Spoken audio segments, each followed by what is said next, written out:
శివ అమృతం ప్రేక్షకులకు నమస్కారం. ఇంట్లో ఎంత సంపాదించినా రూపాయి కూడా నిలవడం లేదా?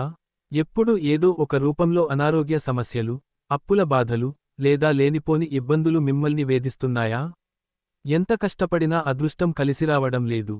ఇంట్లో దరిద్రం తాండవిస్తోంది అని బాధపడుతున్నారా? అయితే అధైర్యపడకండి. మన శాస్త్రాలలో లక్ష్మీదేవికి అత్యంత ప్రీతిపాత్రమైన ఒక అద్భుతమైన వస్తువు గురించి చెప్పారు. అదే యాలకులు. కేవలం కొన్ని యాలకులతో లక్ష్మీదేవికి ఇష్టమైన శుక్రవారం రోజున ఈ చిన్న పరిహారం చేసి చూడండి. మీ ఇంట్లో ఉన్న దరిద్రం, నకారాత్మక శక్తి, నెగటివ్ ఎనర్జీ అంతా పోయి లక్ష్మీదేవి అనుగ్రహం లభిస్తుంది. ఆ పరిహారం ఏంటో, ఎలా చేయాలో ఈరోజు వీడియోలో వివరంగా తెలుసుకుందాం.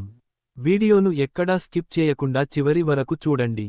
తెలుసుకునే ముందు, మీరు మొదటిసారి మన ఛానల్ని చూస్తున్నట్లయితే కింద ఉన్న సబ్స్క్రైబ్ బటన్ను క్లిక్ చేసి పక్కనే ఉన్న గంట సింబల్ని నొక్కండి.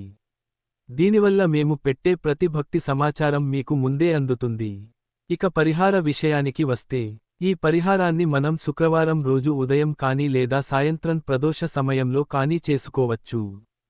శుక్రవారం లక్ష్మీదేవికి మరియు శుక్రగ్రహానికి ఎంతో ప్రీతికరమైన రోజు. ఈ పరిహారానికి మనకు కావలసిన వస్తువులు: 5 పచ్చటి యాలకులు ఎక్కడా విరిగిపోకుండా శుభ్రంగా ఉండాలి. ఒక చిన్న ఎర్రటి రంగు కాటన్ గుడ్డ లేదా పట్టు వస్త్రం, కొద్దిగా గంగాజలం లేదా శుభ్రమైన నీరు, ఒక నెయ్యి దీపం. శుక్రవారం రోజున ఉదయాన్నే తలస్నానం చేసి పూజా గదిని శుభ్రం చేసుకోండి. లక్ష్మీదేవి పటము లేదా విగ్రహం ముందు ఒక ఆవు నెయ్యితో దీపాన్ని వెలిగించండి.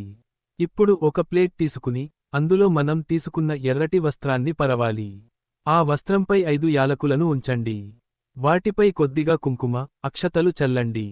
లక్ష్మీదేవిని మనస్ఫూర్తిగా స్మరిస్తూ ఓం మహాలక్ష్మ్యై నమః అనే మంత్రాన్ని 11 సార్లు లేదా 21 సార్లు జపించండి. మీ ఇంట్లో ఉన్న ఆర్థిక ఇబ్బందులు, దరిద్రం తొలగిపోవాలని, లక్ష్మీదేవి మీ ఇంట్లోనే స్థిరనివాసం ఏర్పరచుకోవాలని నమస్కరించుకోండి. పూజ పూర్తయిన తర్వాత ఆ ఎర్రటి వస్త్రంలో ఉన్న 5 యాలకులను ఒక చిన్న మూటలాగా, నల్లటి దారం కాకుండా ఎర్రటి లేదా తెల్లటి దారంతో కట్టాలి. ఈ మూటను లక్ష్మీదేవి పాదాల చెంత ఉంచి హారతి ఇవ్వండి. ఇప్పుడు ఈ సిద్ధం చేసుకున్న యాలకుల మూటను మీరు ఎక్కడ ఉంచాలంటే, మీరు డబ్బులు దాచుకునే బీరువాలో లేదా క్యాష్ బాక్స్లో ఉంచవచ్చు. వ్యాపారం చేసేవారైతే మీ వ్యాపార స్థలంలో డబ్బులు పెట్టే గల్లా పెట్టెలో ఉంచవచ్చు. శాస్త్రాల ప్రకారం యాలకుల సువాసనకు లక్ష్మీదేవి ఆకర్షితురాలవుతుంది. ఎక్కడైతే యాలకులు, ఎరుపు రంగు వస్త్రం ఉంటాయో అక్కడ ధనాకర్షణ పెరుగుతుంది. మీ ఇంట్లోకి వచ్చే డబ్బు వృధా ఖర్చు అవ్వకుండా నిలుస్తుంది. అప్పుల బాధల నుండి విముక్తి లభిస్తుంది. ప్రతి 3 నెలలకు ఒకసారి ఈ మూటలోని యాలకులను మార్చి, పాత యాలకులను ఏదైనా చెట్టు మొదట్లో వేసి, మళ్లీ కొత్త యాలకులతో ఇదే విధంగా చేసుకోవాలి. చూశారు కదా, ఎంతో సులువైన, శక్తివంతమైన ఈ యాలకుల పరిహారాన్ని రాబోయే శుక్రవారం రోజున పూర్తి నమ్మకంతో చేసి చూడండి. మీ జీవితంలో వచ్చే మార్పును మీరే గమనిస్తారు.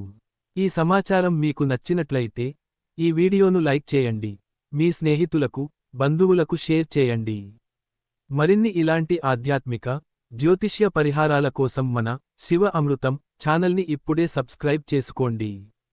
సర్వేజనా సుఖినో భవంతు. ధన్యవాదాలు.